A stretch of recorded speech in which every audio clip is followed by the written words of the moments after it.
में बहुत सिंपल चीज होती है। हाँ आइए एक बार के लिए देख लेते हैं सर टेस्ट में क्या करना है। लेट से आपके पास 3 सब्जेक्ट होते हैं ना, टेस्ट आप लोग देने गए, आपके पास 3 सब्जेक्ट है सर, एक है केमिस्ट्री, एक है फिजिक्स और एक है सर मैथ्स। सबसे पहले कौन से सब्जेक्ट को सॉल्व करना चाहिए, सबसे पहला क्वेश्चन आपके दिमाग में ये आता है ना सर, सबसे पहले किसको अटेम्प्ट करें?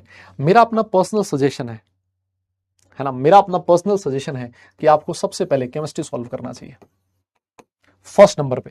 बच्चा ये कहता है साहब क्यों केमिस्ट्री क्यों सॉल्व करनी चाहिए? केमिस्ट्री इसलिए सॉल्व करनी चाहिए बिकॉज केमिस्ट्री जो होता है वो सबसे ज्यादा स्कोरिंग सब्जेक्ट होता है और सबसे कम टाइम लेता है आपसे, लेस टाइम, क्योंकि इसमें बहुत कम कैलकुलेशंस होती हैं, लेस कैलकुलेशंस, और यह आपके कॉन्फिडेंस को बढ़ाता है। जब कैलकुलेशंस कम होंगी, जब आप कम टाइम में ज्यादा क्वेश्चंस कर पाओगे तो इनिशियली आपका एकदम से एग्जाम में बैठते ही एकदम से कॉन्फिडेंस हाई होएगा। सर अगर मान लीजिए आपने उल्टा किया, आपने सबसे पहले मैथ्स उठाया और मैथ्स के क्वेश्चंस लेंथी मिल गए, शुरू के 4 क्वेश्चन किए, 4 में से 3 नहीं हुए, आपका जो कॉन्फिडेंस एकदम फर्स्ट पे आ जाएगा। और किसी भी एग्जाम के अंदर जो शुरू के आधे घंटा होता है ना, शुरू का आधा घंटा वो बहुत इंपॉर्टेंट होता है। वो आपका एग्जाम का टोन सेट करता है कि आगे आने वाले टाइम 2-2.5 घंटे के अंदर आप कैसे करने वाले हो। तो उस समय के अंदर आपका जो कॉन्फिडेंस है वो बहुत मैटर करता है, और वो कॉन्फिडेंस हमेशा कौन बढ़ाता है? केमिस्ट्री बढ़ाता है, क्योंकि उसमें कम कैलकुलेशन है। हम हो सकता है शुरू के आधे घंटे में हमने लगभग 20 क्वेश्चन सॉल्व कर लिए, तो हमें ऐसा लगेगा कि हाँ यार मतलब कॉन्फिडेंस मेरा हाई है, मैंने इतने सारे क्वेश्चंस कर लिए। और 1 घंटे का टाइम कभी नहीं लेता है ना, लेस देन 1 आवर आप केमिस्ट्री को लेस देन 1 आवर में कंप्लीट कर सकते हो।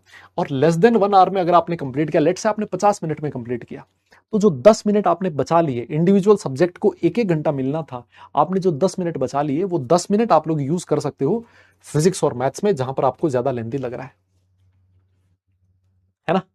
तो इस वजह से सबसे पहले आपको केमिस्ट्री करनी चाहिए। मैं इसलिए नहीं बोल रहा हूं क्योंकि मैं केमिस्ट्री का मास्टर हूं, लेकिन नहीं, किसी से भी तुम पूछोगे तो 100 में से 80 लोग आपको यही बोलेंगे कि पहले केमिस्ट्री ट्राई करो। यस, बहुत बढ़िया सर। अब इसके बाद किसको सॉल्व करें? मैंने कहा अब आपकी श्रद्धा है, फिजिक्स और मैथ्स में से जो भी आपका स्ट्रॉन्ग सब्जेक्ट हो, दोनों में से जो आपका स्ट्रॉन्ग पार्ट हो, जिसकी आपकी तैयारी अच्छी हो, आप उसको अटेम्प्ट कीजिए।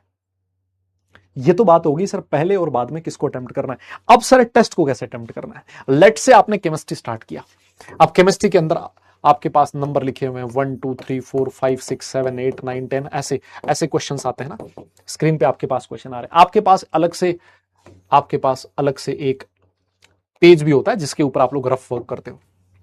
लेट से आपने पहला क्वेश्चन किया, इजी क्वेश्चन था, फटाक से फॉर्मूला बेस्ड क्वेश्चन था, सॉल्व किया, टिक मार दिया, आगे बढ़ गए।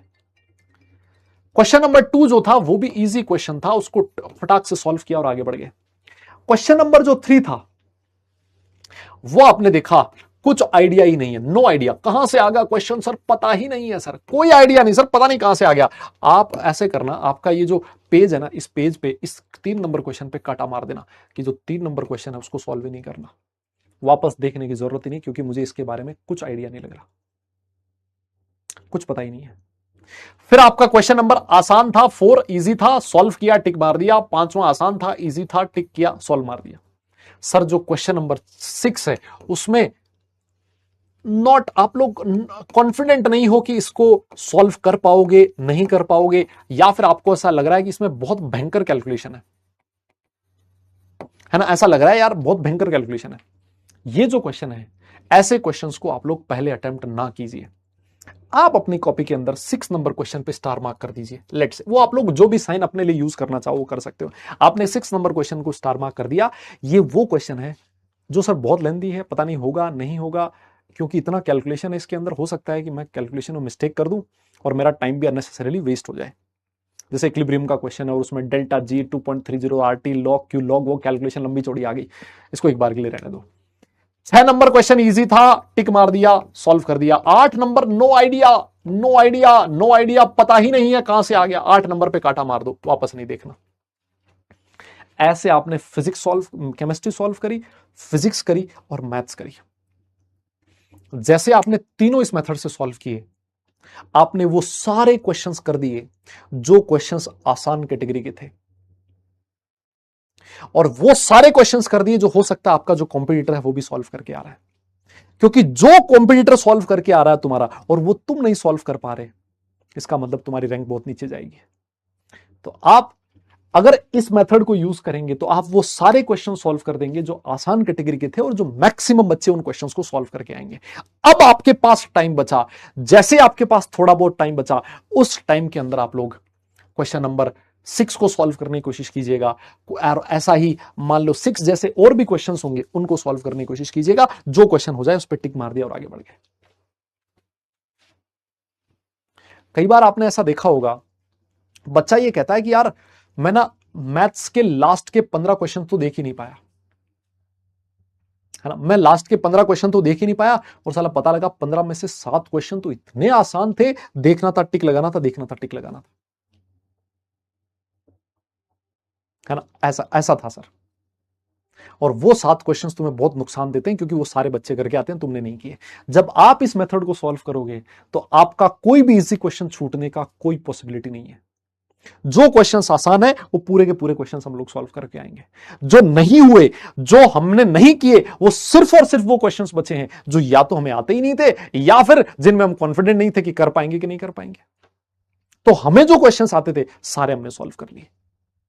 आप लोग इस मेथड को यूज कीजिएगा, कम से कम 4-5 टेस्ट दीजिएगा, है ना, और फिर उसके बाद खुद को इवैल्यूएट कीजिएगा कि क्या इस मेथड को सॉल्व करने से, इस मेथड से करने से आपके मार्क्स जो है वो बढ़ रहे हैं कि नहीं बढ़ रहे, क्या आप एग्जाम के अंदर ज्यादा कॉन्फिडेंट फील कर पा रहे हैं, क्या आपके मार्क्स इंक्रीज कर रहे हैं, रैंक इंक्रीज कर रहा है, और क्या आप लोग टाइम को अच्छे से यूटिलाइज कर पा रहे हैं क्या। एक बार इस मेथड को सॉल्व करके आप लोग, है ना, कोशिश कीजिएगा, है ना। मुझे जहां तक, क्योंकि जब मैंने अपने टाइम पे प्रिपेयर करा, मुझे अपने टीचर्स ने बताया कि भाई ऐसे करना है, मैंने वो मेथड अपनाया और मुझे उस मेथड से फायदा मिला। तो मैं चाह रहा हूं कि आप भी इस मेथड को यूज करो, क्या पता तुम्हें फायदा मिले। 3-4 टेस्ट में करके देखो, नहीं होता फिर आप अपना कोई मेथड और यूज कर लो, कोई दिक्कत नहीं मुझे। ठीक है, चलो बस आज के लिए इतना ही करते हैं, है ना। 10 मिनट मैंने आप लोगों के लिए एक्स्ट्रा ले लिए, काफी टाइम हो चुका रात का, है ना।